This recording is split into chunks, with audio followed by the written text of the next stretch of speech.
Imaginez un homme marchant dans les rues d'Athènes il y a plus de 2000 ans.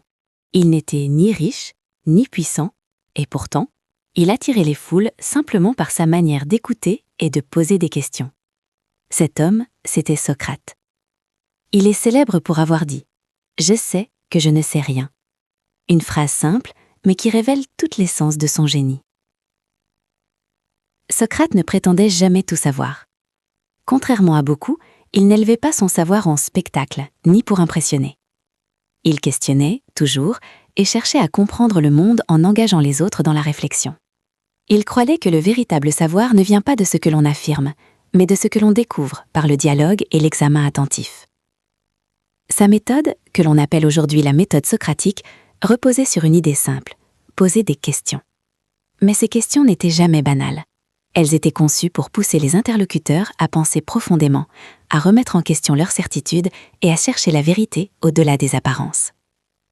Socrate considérait que poser la bonne question valait souvent plus que donner la bonne réponse.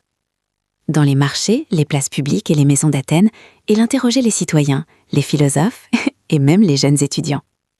Il voulait que chacun reconnaissait la fragilité de son savoir, car c'est dans cette reconnaissance que l'esprit s'ouvre et grandit. Socrate croyait que l'ignorance reconnue n'est pas une faiblesse, mais un signe de lucidité et de force intérieure. Les récits de ses disciples, notamment Platon, racontent que Socrate provoquait souvent l'inconfort.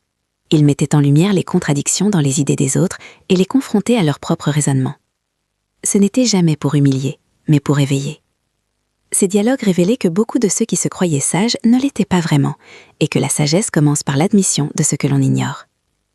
Il vivait simplement, sans luxe ni ostentation. Son quotidien était fait de promenades, de discussions et d'un engagement constant envers la pensée et la vérité. Il refusait les honneurs et ne cherchait pas le pouvoir. Son ambition n'était pas matérielle, mais intellectuelle et morale. Aider les autres à voir au-delà de leurs certitudes. Malgré sa modestie, ses idées dérangeaient. Les puissants et ceux qui prétendaient connaître la vérité le voyaient comme une menace. Son questionnement incessant, sa capacité à dévoyer les contradictions et son refus de flatter les puissants finirent par lui coûter la vie.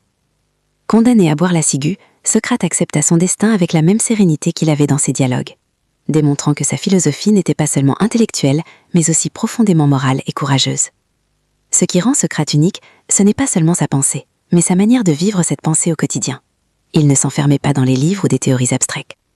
Il engageait, questionnait, observait et enseignait par l'exemple.